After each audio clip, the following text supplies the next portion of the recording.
Badakizue hemendik aurrera mendiak aplikazioa Euskal Mendi Federazioaren aplikazio ofiziala izango dela? Hilabete batzuk lanean eman ondoren gaur aurkeztu dezakegu EMF mendiak. Hemendik aurrera federazioaren aplikazio ofiziala izango dena. Horregatik, Kalamua mendira igoko gara, aplikazioak nola funtzionatzen duen azaltzera. Iratxe osoroz gain, Mendi Biltzarreko zuzendaritza batzordeko kidea, Codesintax enpresako hainbat kide ditugu gurekin. Haien enpresa izan baita aplikazioa garatu duena.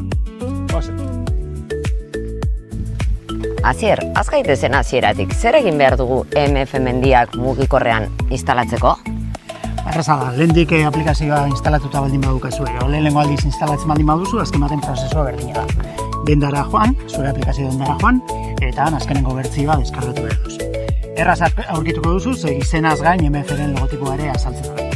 Eta hurrengo pausua zein da, altan ematea, ezta?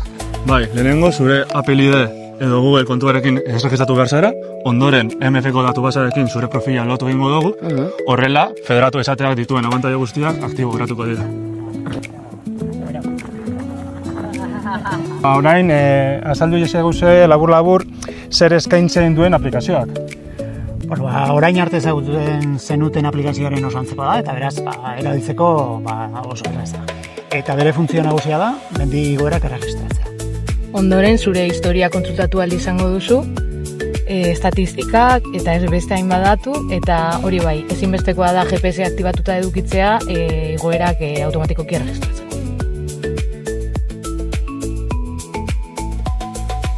Aizu, Asier, hemen lehiaketak eta erronkak agertzen dira. Bai hori da, alde batetik daude erronkak, hor mendizale guztiek hartu dezakete parte, eta gero daude lehiaketak, lehiaketa ofizialak. Eta horretarako bertan parte hartzeko federatuta egon behar zara, eta erronka gutxi batzuetan ere bai. Eta horregatik da garrantzitsua, federatuta baldin bazaude, mendiakeko aplikazioko kontua federatu txartelarekin eta federatuen datu basearekin hartzea.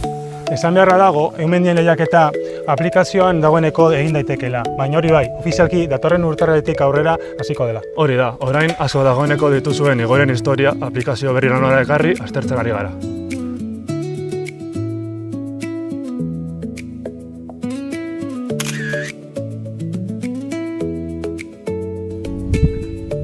Aiba, eta hau zer da?